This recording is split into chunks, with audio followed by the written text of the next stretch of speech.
तो आप कह सकते हैं पार्टिकल की पोजीशन, जैसे x इक्वल टू 0 कह रहा है तो ये ओरिजिन हो गया, इसको a मान लीजिए, और यहाँ पर b ले लीजिए जहाँ पर x 5 के इक्वल है, ऐसे, और ये डायरेक्शन हो गया a टू b।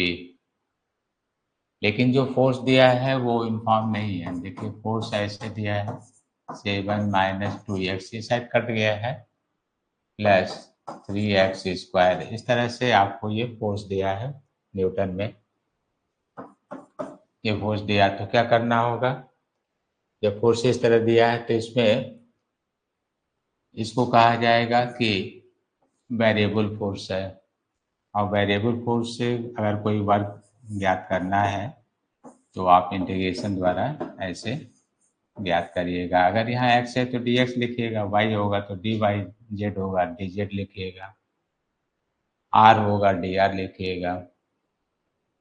उसी हिसाब से यहाँ पर जैसे होगा नोट कर लीजिएगा।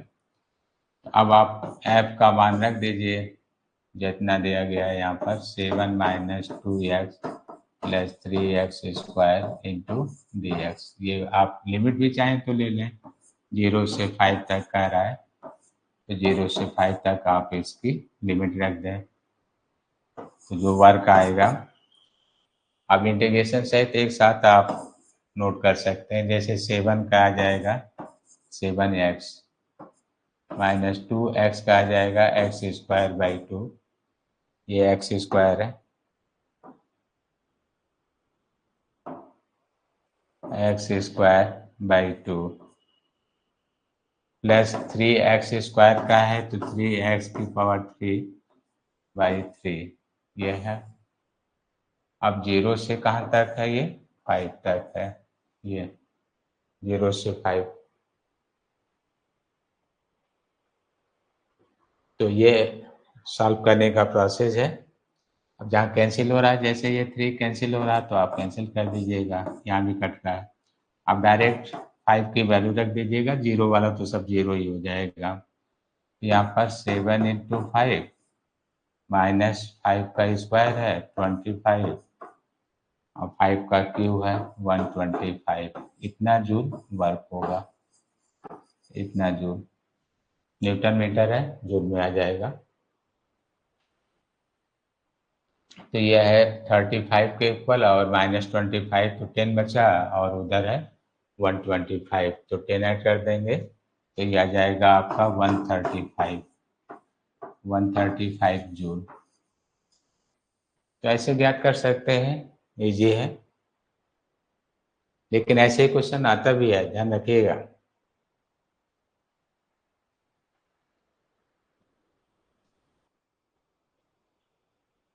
एम आपको दिया जा रहा है,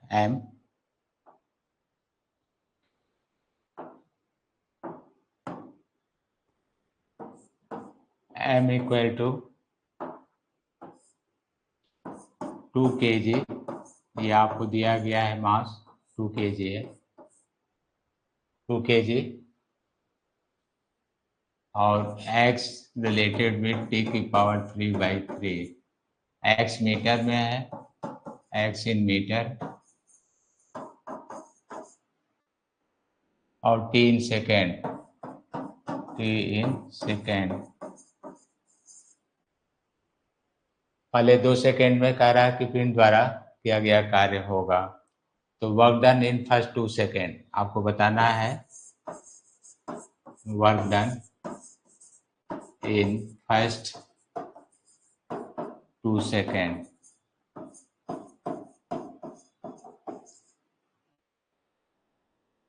तो वर्क डन डिफाइन करना है तो work equal to change in kinetic energy, change in potential. यहाँ चूंकि डिस्प्लेसमेंट लीनियर दे रहा है तो आप काइनेटिक दे लीजिए 12mv², और कह रहा है कि यहाँ से इक्वेशन जो दिया है वहाँ से आप वेलोसिटी निकाल दीजिए 12mv²। तो जो x दिया है इसको डिफ्रेंशिएट कर दीजिए, इसी को जब आप यहाँ डिफ्रेंशिएट करेंगे तो dx/dt 1/3 को अलग कर लीजिए तो d/dt t⁻³ जो वेलोसिटी आएगा 1/3 टी स्क्वायर। पावर पहले आता है, एक पावर कम हो जाता है। जैसे टी की पावर 3 है तो पावर पहले 3 आएगा और एक पावर आप कम कर दीजिए, कैंसिल हो गया। तो B equal to T square. T का मान आपको दिया गया है 2 सेकेंड, तो 2 का स्क्वायर 4। इस तरह से आपने वेलोसिटी निकाल लिया 4 मीटर पर सेकेंड, क्योंकि डिस्टेंस जो है मीटर में है, टाइम सेकेंड में है। मास दिया गया है 2 kg, तो आप वर्क बता सकते हैं हाफ, और मास है 2 और ये है 2 का स्क्वायर, तो हाफ 4। अब ये 2 कैंसिल कर दीजिए, ये पूरा ही हटा दे रहे हैं, तो यहाँ पर आ जाएगा 4 जूल, तो वर्क आ जाएगा 4 जूल। अब इसमें 2 सेकेंड तक कुछ सॉल्व छूटा तो नहीं है, क्योंकि आंसर जो है इसमें कोई मैच नहीं कर रहा, देख लिया जाए। मास से 2 kg ठीक है, और भी की जो वेलोसिटी है, अच्छा इसमें हमने जो रखा है एक बार चेक कर लेते हैं। यहाँ पर dx/dt 1/3 टी का, तो यहाँ पर आ जाएगा 3 टी स्क्वायर, 3 कैंसिल हो गया, तो बी इक्वल टू टी। अब टी की वैल्यू दिया गया है, तो टी दिया गया है आपको 2 सेकेंड, पहले 2 सेकेंड में, तो टी की वैल्यू आप रख दीजिए 2, तो 2 का स्क्वायर 4 आ गया। 4 का स्क्वायर, अब यहाँ पर मिस्टेक है, यहाँ पर भी आया है 4, हमने 2 लिखा है, तो 4 का स्क्वायर है, 4 का स्क्वायर है,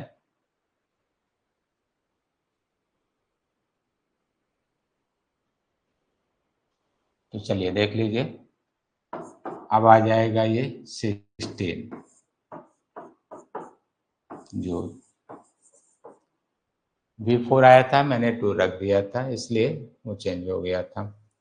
तो इजी है। ऐसे पार्ट एक बार और आपको याद दिलाएं कि वर्क को आप वेरिएबल और कांस्टेंट के रूप में, जैसे कि कंजर्वेटिव फोर्स अलग होता है, इसमें फोर्स कांस्टेंट को डिस्प्लेसमेंट आपके सॉल्व करते हैं x1 से x2 तक, तो यहाँ पर force into displacement x2 minus x1, इसको work done by conservative force कहते हैं।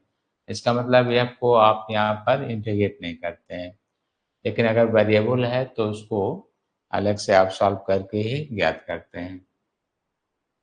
तो ये क्वेश्चन इजी था, लेकिन ये है कि किस तरह से आपको करना है। यहाँ पर दिया जा रहा है कि क्षमता अथवा शक्ति का SI मात्रक वाट है, तो ये बहुत इजी है। पावर का SI यूनिट आप वाट लिखते ही हैं, तो यहाँ से SI यूनिट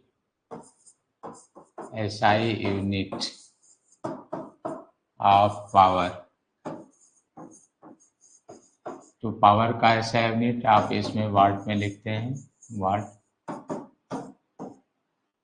तो आप कह रहा है कि किसके इक्वल है, तो आप इसको 1 वाट